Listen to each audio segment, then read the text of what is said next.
لەگەڵتان بەردەوامین ئەمڕۆ پێنجەمین فیستیڤاڵی فیلمی جینۆساید لە چەمچەماڵ بە پشتیوانی قوبات تاڵەبانی جێگری سەرۆکی حکوومەتی هەرێمی کوردستان لە چەمچەماڵ دەستی پێکرد. هاوکارمان ئاسان لەو بارەیەوە راپۆرتێکی بۆ ئامادەکردوین پێکەوە بینەریەبین.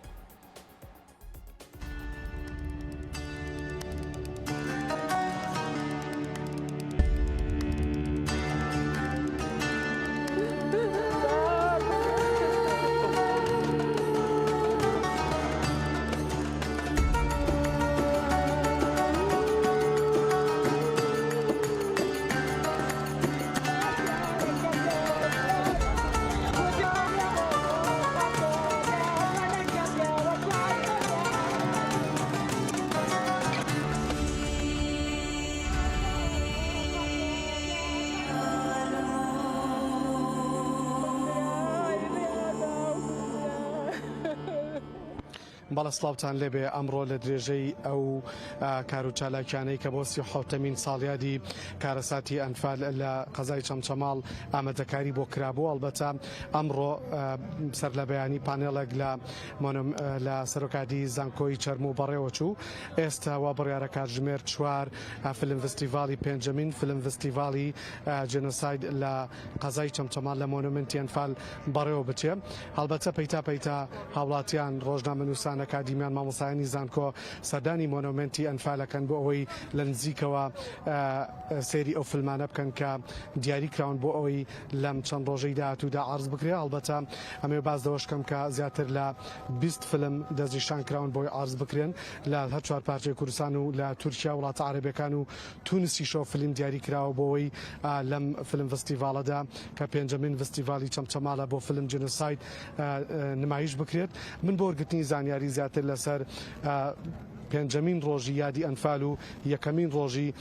فیلمی جینۆساید لە مۆنومنتی ئەنفال میوان یەکەم لەگەڵا بەڕێز کاکابیل بەڕێوەبەری مۆنومنتی ئەنفال و هەڵبەتە یەکێکە لە ئەندامانی ئامادەکاری بۆ پێنجەمین فیلم فستیڤاڵی جینۆساید لە قەزای چەمچەماڵ. ئەمێ وردەکاری لەسەر فستیڤاڵەکە لێوەرگرم کاکابیل ئەگەر سڵاوت لێبێ کاتەو باش و ئەگەر بکرێ باسیەوەمان بۆ بکەم ڕۆ یەکەم ڕۆژی فیلم فستیڤاڵە و پێنجەمین ڕۆژی یادی ئەنفالە ئامادەکاریەکان چین و چەند ڕۆژ بەردەوام بەبێ ئەم فیلم فستیڤاڵەکە. زۆر سوپاس. دیارە ئێمە لە بەرنامەی 37مین ساڵیادی مەرگەساتی ئەنفال یەکێک لە کارەکانمان پێنجەمین فستیڤاڵی فیلمی جینۆسایدا بە چاودێری بەڕێز کاک قوبات تاڵەبانی کە ئەمڕۆ حەفەی مانگە لە مۆنومنتی چەمچەماڵ پاش چەند دقەیەکی تر فستیڤاڵەکە دەست پێکا و ئەمە یەکەمین جارە یعنی فستیڤاڵی فیلم لە فیلمی جینۆساید لە چەمچەماڵ دەست پێکا و ئەمە ئەبێ بەنەریت و ساڵانە بەردەوامی هەبێ. بۆیە ئێمە لە کۆی ئەو بەرهەمانەی کە هاتووە بۆمان دیارە لە هەر چوار پارچەی کوردستان و لە وڵاتە عەرەبیەکان و لە بەغا و لە تورکیاوە فیلممان بۆ هاتووە کە نزیک 86 فیلممان ئێمە بۆ هاتووە. لەو 86 فیلمە لیژنەی دادوەری 23 فیلمی هەڵبژاردووە و لەو 23 فیلمە پێشبڕکێ ئەکرێ و یەکەم و دووەم و سێیەمی تایە و ئەشبینین بەڕاستی خەڵکێکی زۆر لە ئێستاوە ئامادەن کە هێشتا نزیکی 20 دقەیەکی ماوە دەست پێ بکە و بەردەوامێ بێ ئەمە پاش چەند دقەیەکی تر دەست بە فستیڤاڵەکە دەکەین. بەڕێز کاکابی لە پێ پرسیارەوە لەکەم ساڵانی پێشوو دیدار بوو بەڵام ئێستا بووە بە فستیڤاڵ ئەمەش بە هاوکاری پاڵپشتی بەڕێز قوبات تاڵەبانی بوو. ساڵانی داهاتوو هەر بە فستیڤاڵ ئەمێنێتەوە یان ئەگەڕێتەوە بۆ دیدار؟ ئێمە لە ساڵانی ڕابردوو بە شێوەی دیدار لەسەر ئاستی کوردستان و لە مۆنومنتی چەمچەماڵ بەڕێوە ئەچوو. بەڵام ئەم ساڵ دوای ئەوەی کە داوامان لە برای بەڕێز کاک قوبات تاڵەبانی کرد بە خۆشحاڵیەوە پشتیوانی بۆمان دەربڕی کە گەورە بکرێتەوە بکرێ بە فستیڤاڵ و ئەم فستیڤاڵەش ئەبێ بە نێرید و ساڵانەش بەردەوامی ئەبێ دیارە فستیڤاڵ لە دیدار گەورەترە و پێشمان وایە کە ڕۆلی فیلم و ڕۆلی سینەما لە گەیاندنی پەیام و لە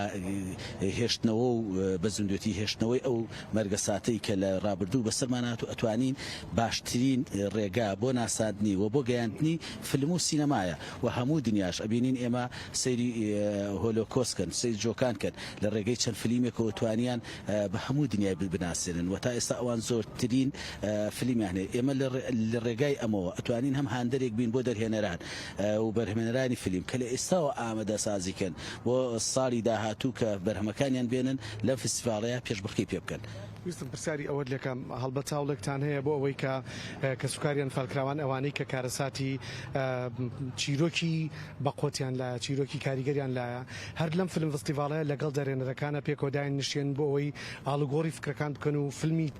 نوێ لەسەر ئەنفال بەرهەم بێنرێت تا چەند ئێمە یەکێ لە پلانەکانمان ئەوەیە کە ئەم دەرهێنەرانە ماوەی سێ ڕۆژە چەمچەماڵە بن مۆنومنتی ئەنفال و مۆزەخانەکانی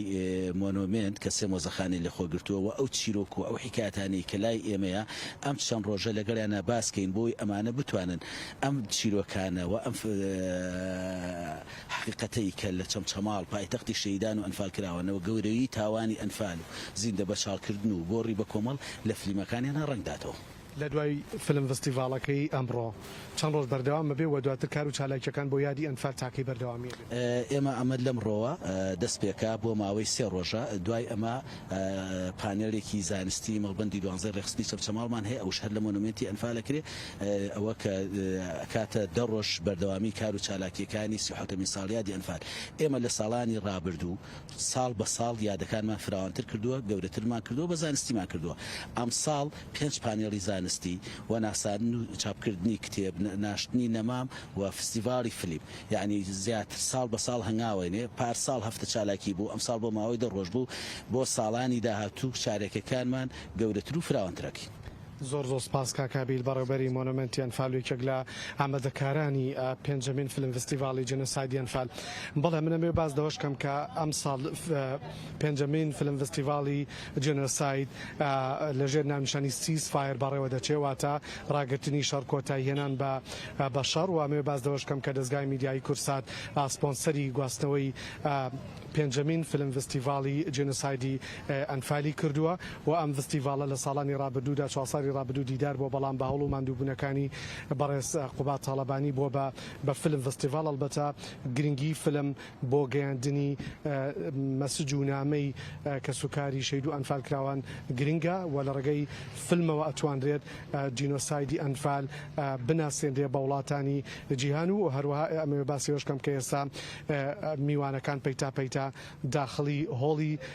نمایشکردنی فیلمەکان دەبن و وابڕارە چەند ڕۆژێکی تریش ئەم نمایشکردنی فیلمی کارەساتی ئەنفال بەردەوامی هەبێ بەڵە.